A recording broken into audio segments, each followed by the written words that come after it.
how did I feel when I heard the result? I cannot remember one particular feeling. It was what I really remember is like as if the inevitable had happened.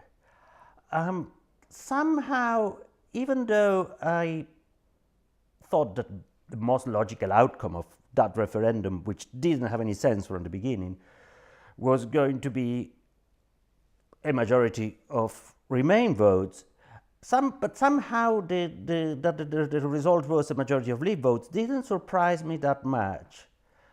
And to be sincere, yes, I was in a state of shock. I was in a state of shock because I hadn't realized the extent of that problem, which we didn't know at the time really what was about. And also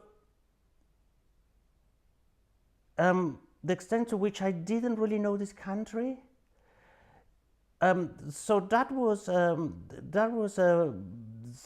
it wasn't a state of puzzlement basically. So it took me quite a while to digest the news, and to be sincere, I'm still digesting it. Has Brexit had an impact on my life?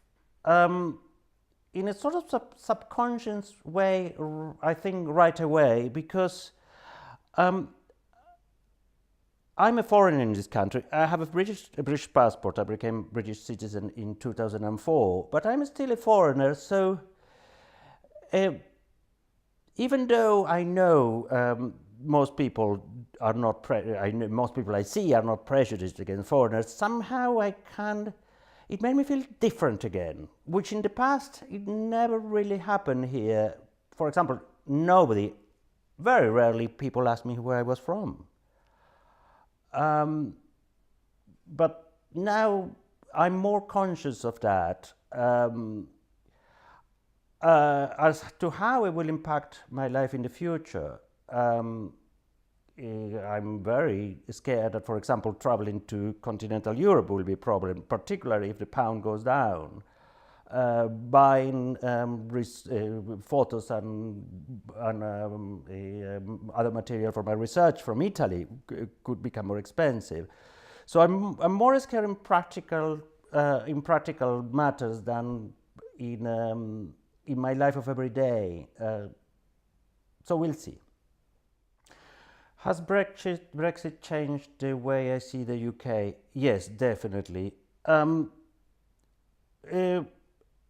In one way, and in another way it has somehow reinforced views that I had before. I'm going to talk about the last aspect.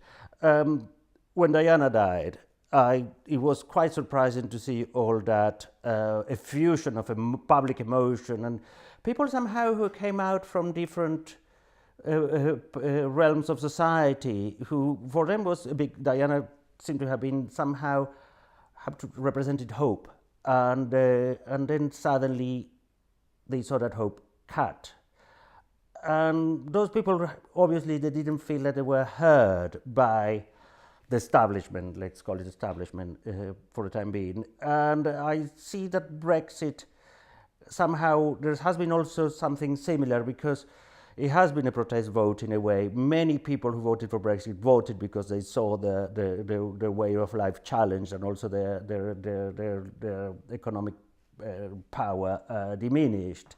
So in that sense, it verified it. In the other sense, the sense that was surprising was the extent of the division, and how a European country can be influenced by opportunistic politicians and by people who, in a country where the levels of education are quite high, can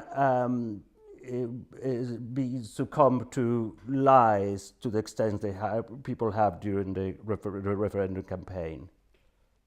One word to sum up how I feel today: irritated. Irritated because I think this whole thing has been a waste of time, and other things could have been done during these 3 years. For example, improving public services, addressing the problems of inequality in our society, instead of this sort of political war and people trying to grasp the public opinion, and I don't, which it has have a very negative effect on our society. Have I thought of leaving the country? Yes, that was the first thing I thought after the referendum. Then I somehow changed my mind, because this country has given me a lot.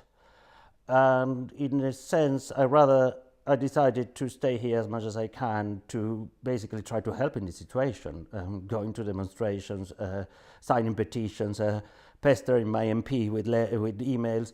So somehow I want to give back something.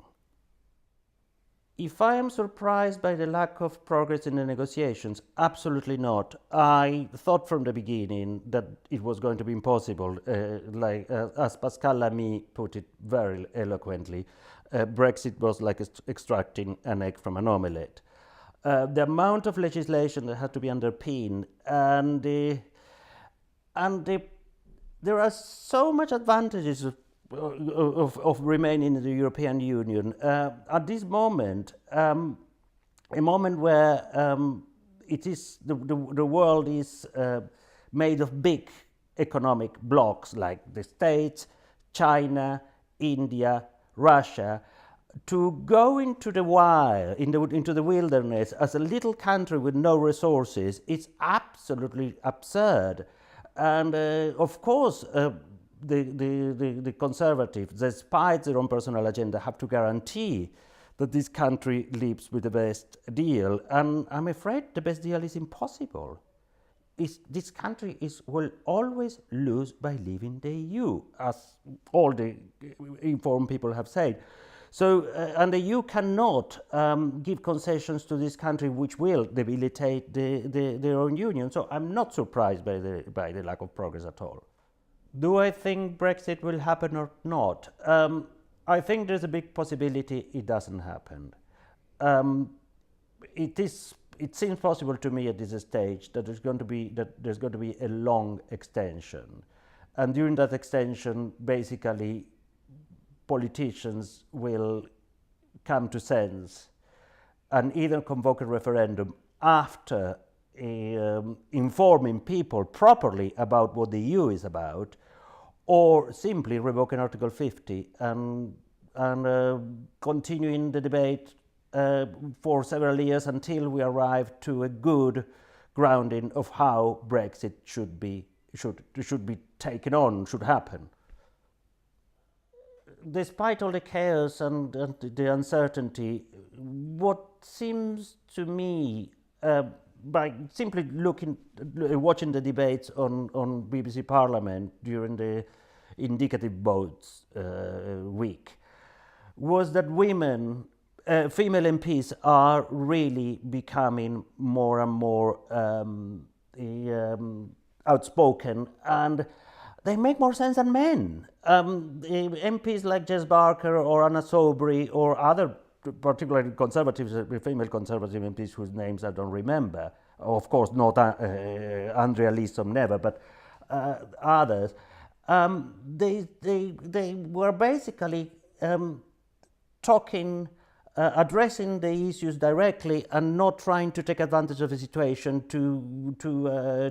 for political ends. And I think that's fantastic. And I think women should take over at the end. I think they will sort the situation in 15 minutes.